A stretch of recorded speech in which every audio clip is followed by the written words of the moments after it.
ஓம் முருகா போற்றி போற்றி. என் அன்பு குழந்தையே, என்னை சர்வ சாதாரணமாக நினைத்து விடாதே.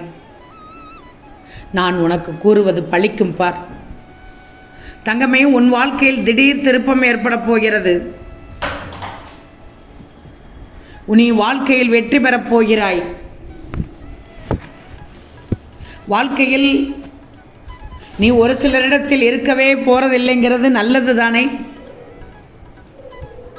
என்ன சொல்ல வருகிறேன் உன் முருகன் என்று பார்க்கிறாயா? உன்னை ஒரு சிலர் விலக்கி வைத்துள்ளார்கள். நீ எனக்கு ஆகாது என்று உன்னை தூர வைத்துள்ளார்கள். வச்சிட்டு போகட்டுமே. வாழ்க்கையில் உனக்கு இருக்கவே போகிறதில்லைங்கிறது, அதுவும் அவர்களிடத்தில் இருக்க போகிறதுங்கிறது நல்லது தானே? உனக்கு நல்லது, அவர்களுக்கு கெட்டது, அது தெரியவில்லை. அவர்களுடைய உண்மையான முகம் உனக்கு தெரிய வந்து விட்டது. உனக்கு இப்போது புரிகிறது தானே? அவர்களை யார் சொல்லியும் நீ கேட்கவில்லை. இப்போது நீ அடிபட்டவுடன் அவர்களுடைய உண்மையான முகம் தெரிந்து இப்போது தான் புரிந்து கொண்டுள்ளாய். பின் என்ன, உனக்கு நன்மை தானே? கெட்டவர்களை அடையாளம் கண்டு அவர்களிடமிருந்து மீண்டு வந்து விட்டாய் என்று மகிழ்ச்சியாக இரு. நல்ல வேலை, மோசமானவர்களிடமிருந்து தக்க சமயத்தில் விலகிவிட்டோம் என்று சந்தோஷமாக இரு. அவர்களுக்குத்தான் இழப்பு.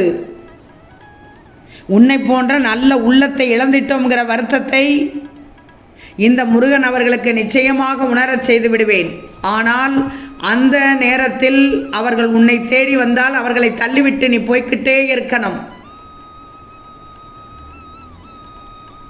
இனி உன் வாழ்க்கையில் தடங்களே இருக்காது. ஏன்னா தேவையில்லாதவர்களை உன்னையே அவர்கள் ஒதுக்கி வைத்து விட்டார்களே. பின் நல்லது தானே?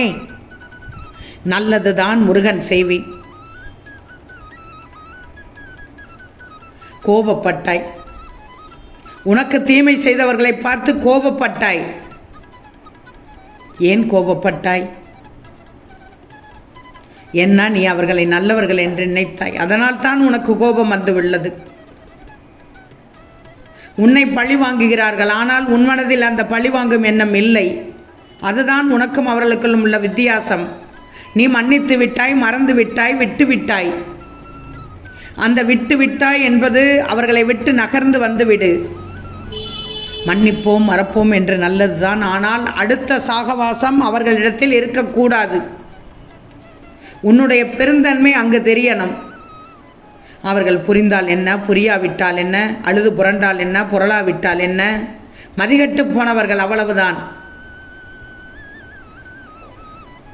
மகிழ்ச்சியாக உன்னை வைத்திருக்கும் ஒவ்வொரு மாற்றத்திற்குமே காரணம் உண்டு, தெரிஞ்சிக்கோ. உன் முருகன் இருக்க பயமேன் உனக்கு. இனி நீ சின்ன சின்ன விஷயங்களுக்கு கூட பயப்படக்கூடாது. வேண்டாம். யார் வெறுப்பேற்றினாலும் பரவாயில்லை. எனக்கு என்ன துன்பம் வந்துவிடும், என் முருகன் இருக்கும்போது என்று நினைப்பு உன்னிடத்தில் இருக்கணும். அப்பத்தான் உன்னுடைய வாழ்க்கையானது அடுத்த கட்டத்திற்கு செல்ல முடியும். நீ மற்றவர்களுக்கு உதாரணமாக இருக்கணும். நீ இருப்பதை பார்த்து அவர்கள் பயப்படணும். இவ்வளவு தைரியத்தோடு இருப்பதை பார்த்து உன்னை நெருங்க பயப்படுவார்கள். ஏன்னா அவர்கள் தப்பு செய்ய வந்து கொண்டிருக்கிறார்கள். உன்னை தப்பாக மாற்றிக்கொண்டிருப்பவர்கள். அவர்களிடத்தில் நீ சூதானமாகத்தான் இருக்கணும். எதிர்கொள்ளும் தைரியம் வந்துவிட வேண்டும். கவலைகளுக்கு மட்டும் இடம் தரவிடக்கூடாது. அப்பத்தான் நீ மனம் தளராமல் இருப்பாய். உனக்காக உன் முருகன் ஆலயத்தில் காத்து கொண்டிருக்கிறேன். இன்று செவ்வாய். நீ இன்று மாலை வேளையில் வந்து ஒரே ஒரு நெய் விளக்கு தீபம் மட்டும் ஏற்று. முருகா முருகா என்று சொல்லிக்கொண்டே ஏற்று. நிச்சயம் உன் வாழ்க்கையை ஜொலிக்க வைப்பேன், பிரகாச வைப்பேன். நான் இந்த நெய் விளக்கு போல, நெய் விளக்கில் சுடர்விட்டு எரியும் தீபத்தைப் போல உன்னுடைய வாழ்க்கையும் பிரகாசிக்க வைப்பேன். வருவாயா தங்கமே? உன்னை எதிர்பார்த்து காத்து கொண்டிருப்பேன். விரைந்து வா. நான் சொல்வதெல்லாம் பலிக்கும். வாழ்வதற்கு உனக்கு என்ன தேவை, அதை மட்டும்தான் நீ யோசிக்கணும். வாழ்வதற்கு எது தேவையில்லை என்ற இடத்தில் நீ நிற்கக்கூடாது. எதையும் சமாளிக்கக்கூடிய திறமை உன்னிடத்தில் இருந்தால் சோர்வடைய மாட்டாய். உன் அனைத்து முயற்சிகளும் தீர்ந்து போகும்போது முருகனின் கருணை ஆரம்பமாகிவிடும். கவலைப்படாதே. கடந்த காலத்தை கனவாக்கிக்கொள். நிகழ்காலத்தை ஊக்கத்தோடு அணுகிவிடு. இனி வரும் எதிர்காலத்தை தைரியமாக எதிர்கொண்டு விடு. கிடைக்காததையும் தவறவிட்டாதையும் நினைத்து தளரக்கூடாது. பயத்தை களைந்து நம்பிக்கையோடு தக்க வைத்துக்கொள். சந்தேகங்களை நம்பாதே, வேண்டாம். நம்பிக்கையை சந்தேகிக்காதே. உனக்கு கிடைத்த வரங்களை எண்ணிக்கொள், அவ்வளவுதான். முருகனை நம்பு. முருகன் நல்லவர்களை கைவிட மாட்டார்.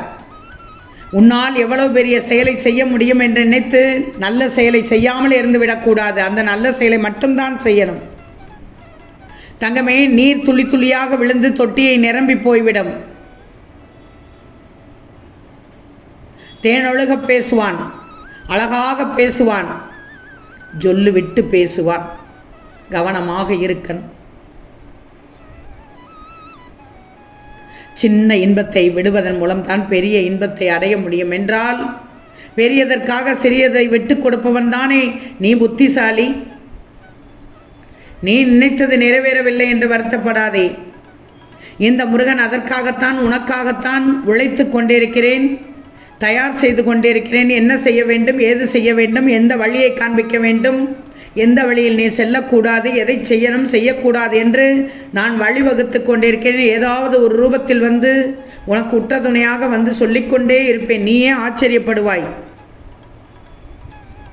கலக்கமடையாதே, கலங்காதிரு. உன் முருகன் உன்னிடத்தில் இருக்கிறேன். இன்று மாலை என்னுடைய ஆலயத்திற்கு வந்து ஒரு நெய் தீபம் ஏற்றுவாய்தானே? காத்திருப்பேன். இனி தோல்வி என்பது உனக்கு கிடையாது, இருக்காது. நல்ல காலகட்டத்தை உருவாக்கிவிட்டேன். இந்த முருகனின் நோக்கம் உனது எதிர்காலம் தொடர்பானது மட்டும்தான். நீ எதிர்காலத்தில் சிறப்பாக வாழ வேண்டும் என்பதற்காக மட்டுமல்ல, இனி வரும் காலங்களில் நீ சிறப்பாக வாழ வேண்டும், அவ்வளவுதான். சின்ன சின்ன பிரச்சனைகளை தந்து உன்னை பக்குவப்படுத்தி விட்டேன். இனி எதிர்பார்த்த காரியம் நடக்கும். நிச்சயமாக நான் சொல்வதெல்லாம் பலிக்கும் பார். கடைசி நிமிடத்தில் கூட ஏதாவது ஒரு அற்புதம் நடக்கும். தன்னம்பிக்கையோடு இரு. உனக்கு கஷ்டம் வராமல் இந்த முருகன் பார்த்துக்கொள்கிறேன். வாழ்க்கையில் எந்தெந்த சூழலை தாண்டி வந்திருக்கிறாய் என்று யோசி.